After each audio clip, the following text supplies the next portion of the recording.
안녕하세요, 여러분. 반갑습니다. 오늘 다민족부 미션홈 훈련으로 또 이렇게 인도받습니다. 한번 기도하고 시작하겠습니다. 하나님, 감사합니다. 이번 한 주간에도 하나님 주신 말씀 속에서 어, 우리에게 생명과 복음의 역사만 남을 수 있도록 우리를 인도하시며 하나님의 절대 주권 속에서 하나님의 모든 것을 인정하며 맡겨드리고 정말 하나님 앞에서 성령 인도받는 제자들로 설 수 있도록 축복하여 주시옵소서. 정말 우리 다민족부 가족들 어떤 현장에 있든지 어떤 환경에 있든지 하나님 주신 힘으로 모든 것을 이기며 오직 복음의 증인이 되게 하옵소서. 예수 그리스도의 이름으로 기도드립니다. 아멘. 네, 지난 주간에는 제가 해외 사역을 갔다 오고 미션홈 훈련을 준비하지 못했습니다. 그래서 이번 주에는 지지난주 메시지에 이어서 오늘 4강 평신도가 읽을 전도훈련 교재 4강 메시지를 여러분과 오늘 나누면서 훈련을 받도록 하겠습니다. 교재는 나중에 제가 카카오톡으로 올려드릴 테고요. 오늘 4강의 제목은 개인 전도입니다. 개인 전도. 어떤 교회든지 이 개인 전도가 제대로 되는 교인들이 많은 교회는 그 교회가 힘이 있습니다. 그래서 우리가 어떤 현장에 있든지 한 사람을 놓고 기도하고 또 그 사람을 전도하고 이 개인 전도가 되어지는 사람을 제자라고 이야기합니다. 그래서 우리 모든 다민족 가족들은 개인 전도에 승리하시고요. 내가 전도하는 시즌이든지 아니면 전도의 때를 못 얻든지 아무 상관없이 어떤 사람을 만나도 어떤 시간표에 있어도 그 사람을 위해서 복음 전할 수 있는 개인 전도가 강한 그런 제자들로 서시길 바라고요. 오늘 교재에 보면 우리 개인 전도의 가장 기본적인 단계가 있다 했습니다. 기본이 되는 단계는 지난 훈련 때 우리의 전도 전략은 다락방 운동이라고 했죠. 그래서 이 다락방 운동을 통해서 개인 전도를 펼쳐나가야 된다라고 이야기하고 있어요.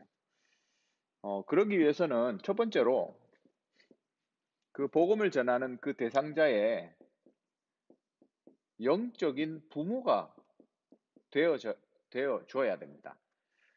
1일 3작 메시지가 나왔죠. 그리고 지난 토요일 날은 또 이단들이 이렇게 전도하고 있다라고 하면서 1대1이라는 조직력을 이야기하셨어요. 그 말은 그만큼 이 사람 한 명을 제대로 복음을 전하고 양육하는 그 사역을 한다는 이 말이죠. 어떻게 보면 아들 같고 또 딸 같은 그런 제자가 돼야 됩니다. 내가 영적으로 봤을 때 내가 해산해서 낳은 자녀거든요.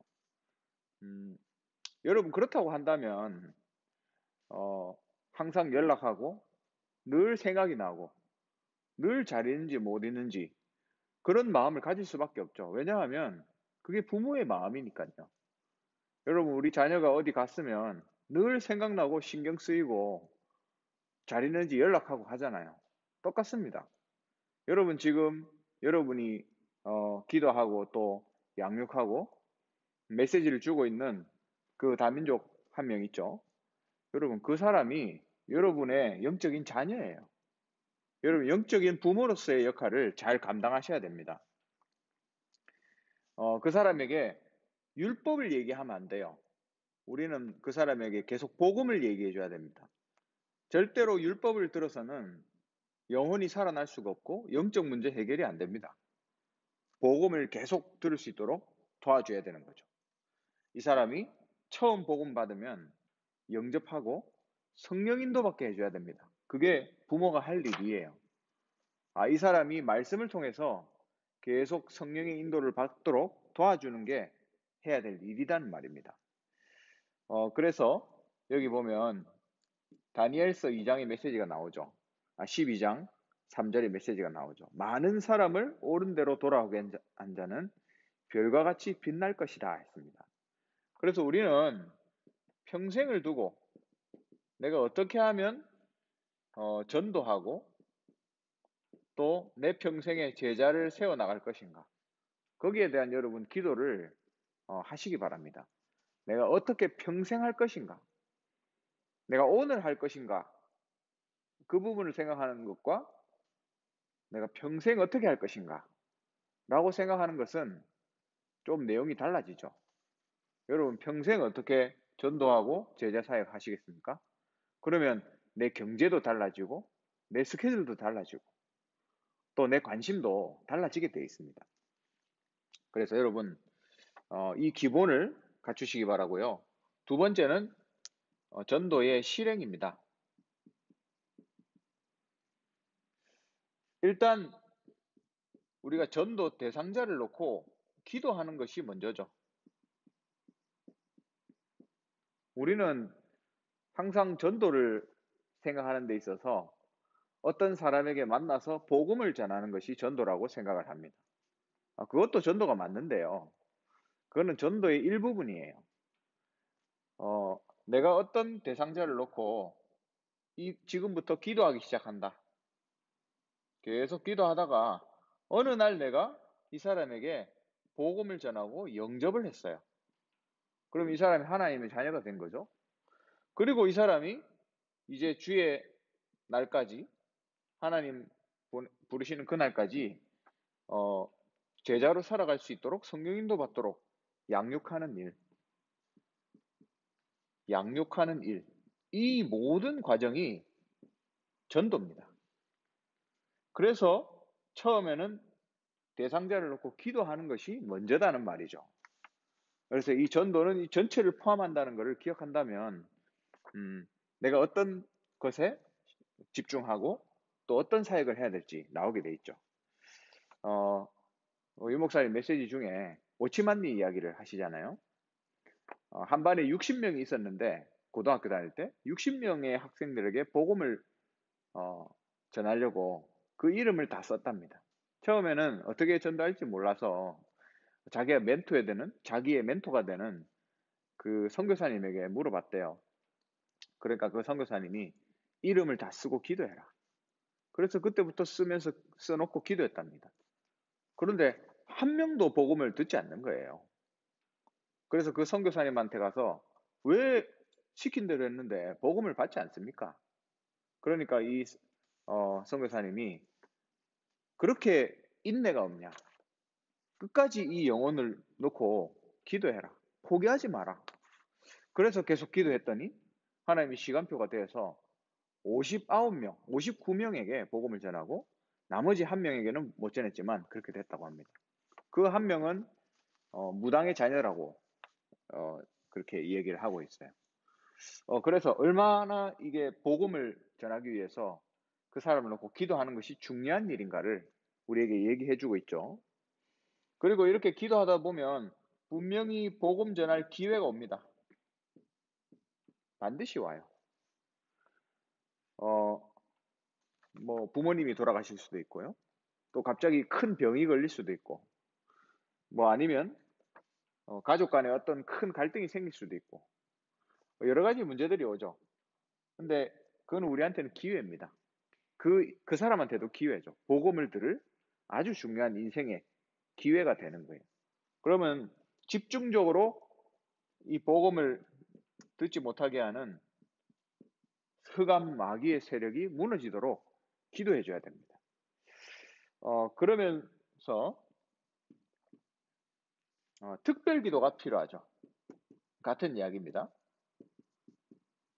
이 사람이 이제 시간표가 왔다면 꼭 복음 들어야 되는데 많은 방해 요소들이 있을 거예요. 저도 복음 전하다 보면 시간표가 됐는데 자꾸 다른 스케줄이 생기더라고요, 이 사람들. 그러니까 그게 흑암이 복음 못 듣게 자꾸 다른 데로 가게 만드는 거죠. 그래서 꼭 기도해야 됩니다. 어떤 경우에는 금식 기도도 해야 되고요. 바울은 사도행전 13장에 금식해서 기도해서 파송받은 선교사잖아요. 그래서 이 특별 기도를 해야 되고, 저는 제일 좋은 것은 합심해서 기도하는 것이다. 그렇게 느껴집니다. 여러분, 우리가 마음을 모아서 어떤 영혼을 놓고 기도한다. 그건 하나님 분명히 응답하시게 되어 있어요. 어, 지금 코로나 때문에 밖에 못 나가잖아요. 그래서 저희도 저녁에 되면 밖에 어디 못 가고 집에 있습니다. 그러면, 음, 집에 있으니까 가족들끼리 포럼을 하고 기도하는 시간을 매일매일 가지게 됐거든요. 근데, 어, 와이프랑 또 5살짜리 유언이랑 이렇게 같이 오늘 하루 있었던 메시지 잡고 살았던 것을 포럼하고 그 말씀 잡고 기도 제목 잡고 합심해서 기도하는데 하나님이 얼마나 기뻐하시는가 느껴지더라고요. 그래서 우리 다민족부 가족들 전체가 진짜 하나님 주신 기도 제목과 또 대상자를 놓고 합심해서 기도한다는 것. 하나님의 성령이 반드시 역사하시고 하나님 말씀을 성취하게 되어 있습니다. 그리고 네 번째로는 분명한 확신을 가지고 여러분 복음을 전해야 돼요. 이 사람이 믿을지 안 믿을지는 하나님께 달렸죠. 그래서 내가 할 일은 전하는 겁니다. 듣지 않으면 믿을 기회가 없으니까. 다만 이 사람이 시간표가 됐을 때 담대하게 하는 거예요. 시간표가 안 됐는데 막 담대하게 한다는 것은 오히려 문을 막는 행위죠. 마음 문을 닫아버리는 행위입니다. 여러분 그거는 굉장히 지혜롭게 인도받아야 되고요. 또 여러분 그 메시지를 전할 때 여러분의 간증을 준비하세요. 너무 길게 말고 또 길게 하는 분들이 있던데 그러지 말고요. 2분에서 3분 내 인생에 대한 간단한 간증을 하는 겁니다. 하나님이 내 인생에 어떻게 역사하셨는가 그걸 얘기하는 거죠. 그리고 그 사람이 자기가 죄인임을 인정하고 입으로 시인하게 만들어야 됩니다. 그래서 예수 그리스도를 고백하여 영접하게 도와줘야 되는 거죠. 사실 이 복음을 전한다는 게 쉽지는 않아요. 근데 그 대상자가 깨닫게 만들어야 하는 부분이 있습니다. 그게 뭐냐면 당신에게는 뭔가 문제가 분명히 있다는 겁니다. 네가 잘못했다 이 말이 아니고 하나님을 떠난 인간에게는 누구나 문제가 있다는 거예요.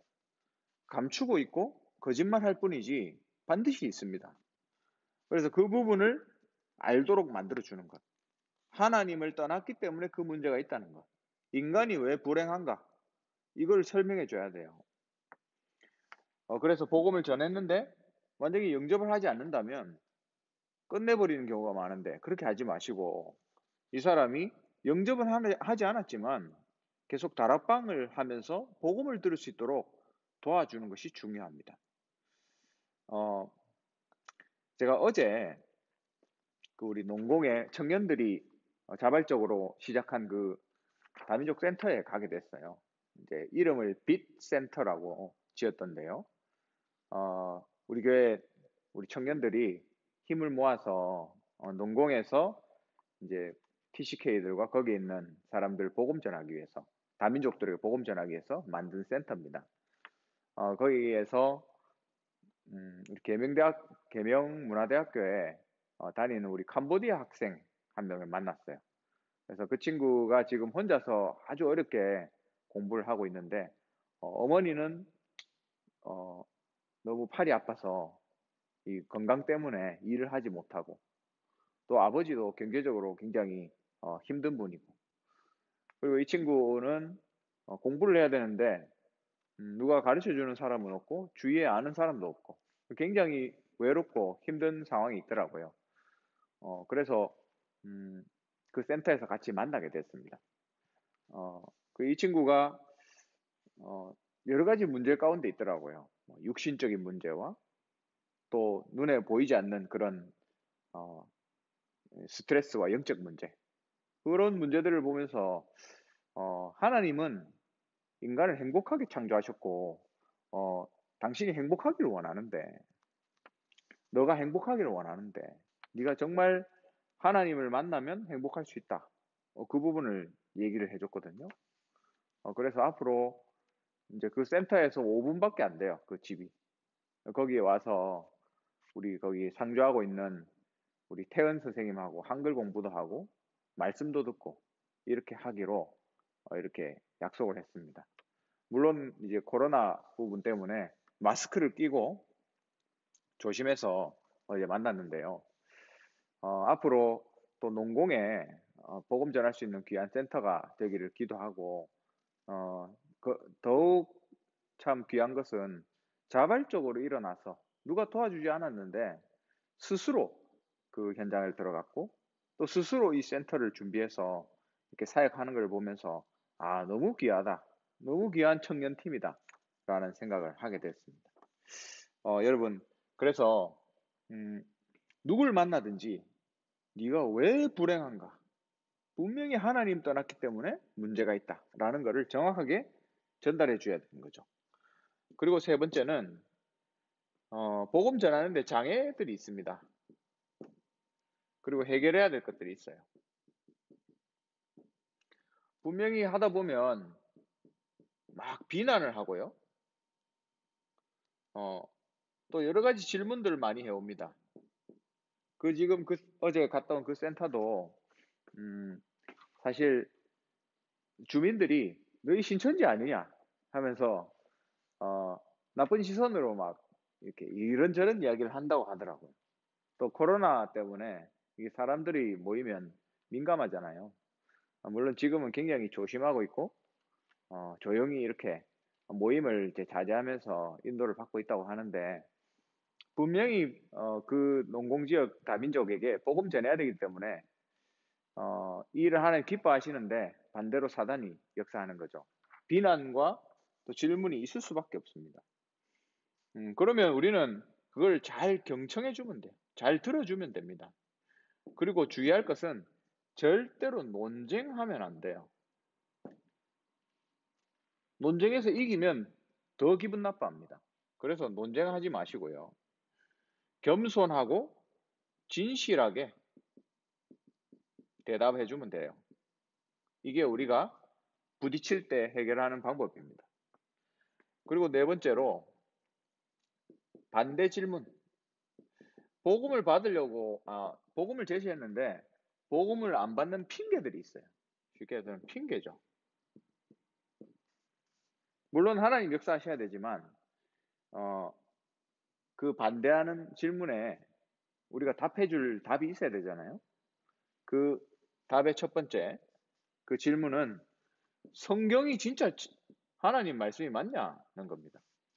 그런 얘기를 할 수 있죠. 아니 그게 어떻게 진실이라고 믿을 수 있냐. 옛날에 써진 책인데 그거 다 누가 만들어낸 책 아니냐. 사실과 다르지 않냐. 이런 이야기를 하게 됩니다. 여러분 옛날 고서들을 보면요. 사본들이 많거든요. 원본은 사실 전체가 존재하는 원본은 거의 없다고 보면 됩니다.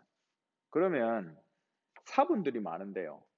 옛날에 유명한 철학자 아리스토텔레스가 썼던 그런 책들, 그런 부분들을 보면 그 사본이 얼마 안 된다고 해요. 그래서 그걸 이렇게 쌓아보면 한 120cm 정도 된다고 합니다. 120cm 정도의 이 높이로 이걸 쌓을 수 있대요. 근데 사본의 사본이 진짜 진실된 사본이다. 이게 정말 맞는 내용이다라고 하는 그 근거는 사본이 많으면 많을수록 그 퍼센테이지가 높아진다고 해요. 근데 우리는 아리스토텔레스가 이야기했던 그 철학을 사람들이 많이 믿잖아요. 근데 120cm밖에 안 되는데요. 신약 성경의 사본을 이렇게 쌓아보면 1600m가 된다고 합니다. 120cm라 비교했을 때 1600cm가 아니고 1600m예요. 그럼 얼마나 많은 사본들이 있겠습니까? 거의 그 사본들을 비교해 보면 거의 똑같아요.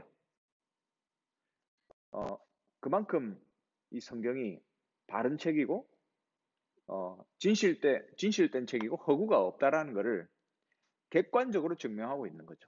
그리고 그 내용을 보면 전부 예언되어 있고 성취되었다라는 것이 나와 있습니다. 많은 것들이 구약에 예언되었고 그대로 성취되었죠.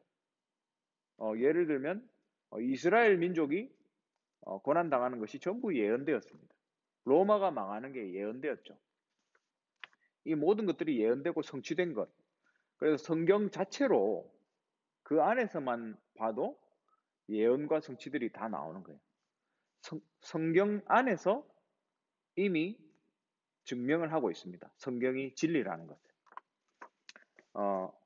그래서 여러분, 성경은 진리다라는 그 얘기를 해줘야 되고요.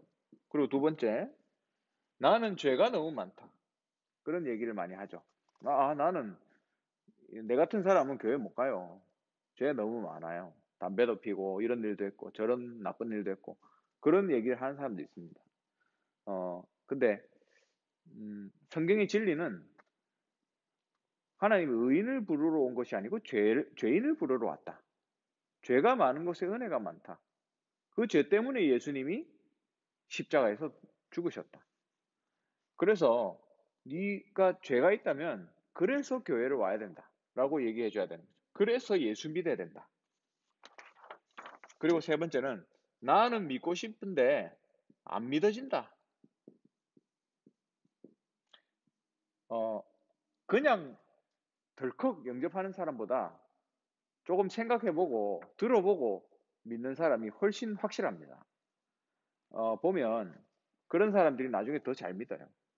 그런 사람들이 신앙이 더 확실합니다, 나중에. 그리고 나는 아무 체험이 없는데 어떻게 하나님 살아있는 거 나는 체험이 안 돼서 모르겠다. 안 믿겠다. 못 믿겠다. 이런 사람도 있습니다.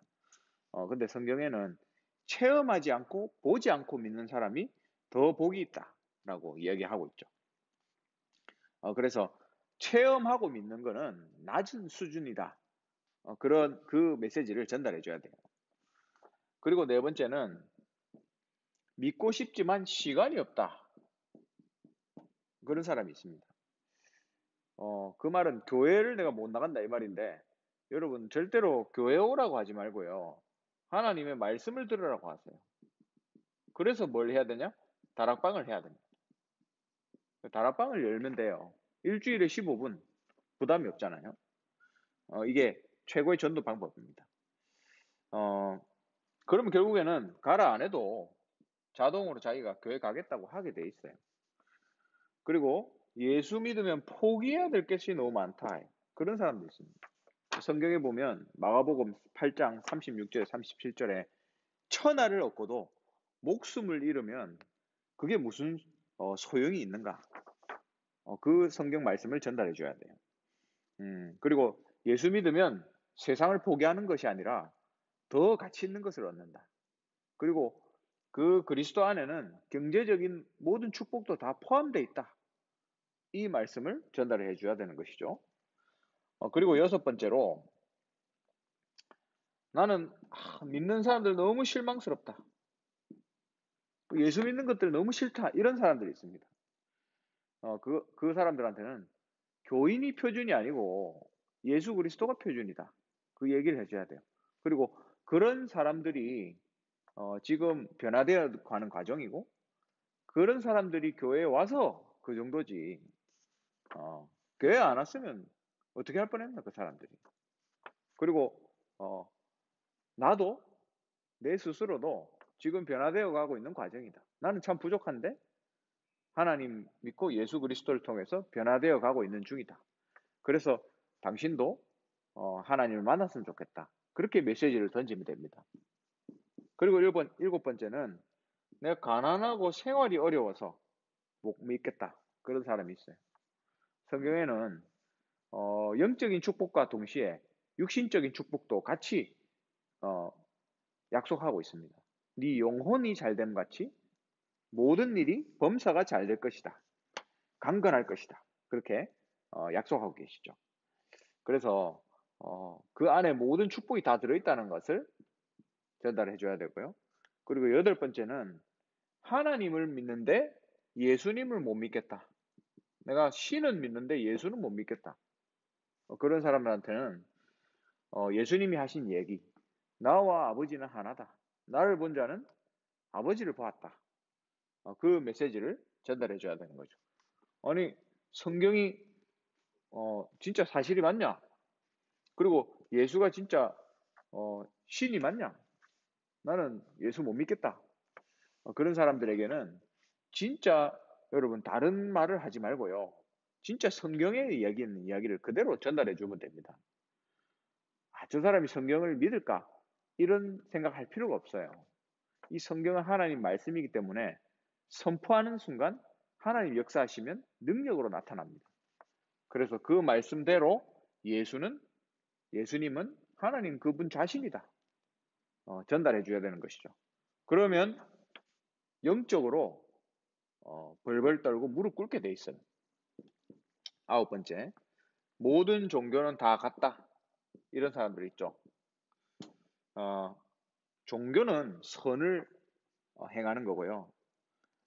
그러나 그 종교로서는 마귀의 역사를 이길 수 없다. 당신의 영적 문제를 이길 수 없다. 그 부분을 설명해 줘야 됩니다. 분명히 모든 사람이 영적 문제에 걸려 있거든요. 집안에 그런 재앙들에 걸려 있거든요. 그걸 해결할 수 있는 것은 종교로서는 되지 않는다. 예수 그리스도로만 가능하다. 그 부분들을 여러분 설명해 줘야 됩니다. 그래서 예수님께서 오신 이유는 우리의 이 죄를 속량하시고 영적 문제를 해결하시고 재앙과 지옥 저주를 해결하시기 위해서 오신 것이다. 그 메시지를 전달해 줘야 되는 것이죠.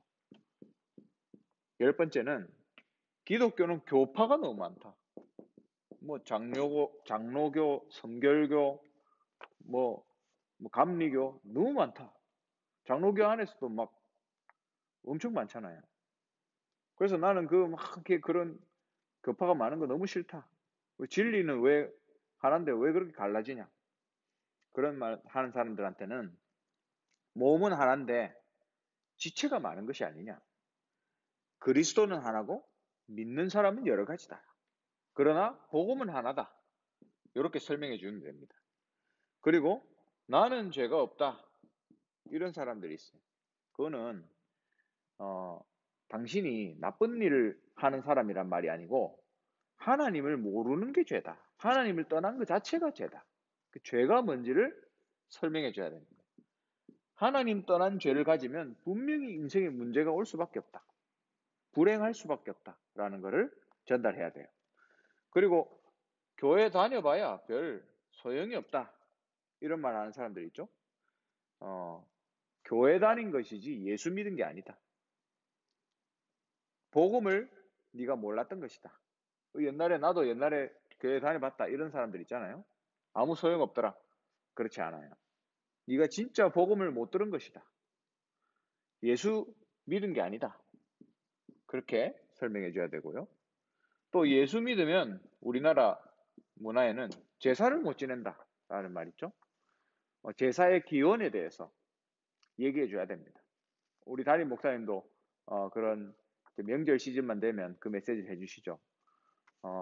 제사는 중국에서 어떤 황제, 왕이 민심을 얻기 위해서 정치적으로 만들어낸 그런 이 풍습이에요. 그래서 그걸 가지고 이 국민들의 마음을 얻기 위해서 정치적으로 활용한 제도입니다. 그게 제사예요. 그게 우리나라에 넘어와서 지금 하고 있고 중국과 그 근처에 있는 그런 나라들 외에는 또 제사가 없습니다. 그럼 그 다른 나라에서는 제사 안 지내는데 어떻게 살까요? 그러니까 그런 부분들을 이제 얘기해 주면 되는 거죠. 그리고 14번째는 죽으면 끝이다. 그 다음 세상 이런 게 어디 있냐? 죽으면 끝이다. 라고 하는 사람에게는 아까도 말했죠.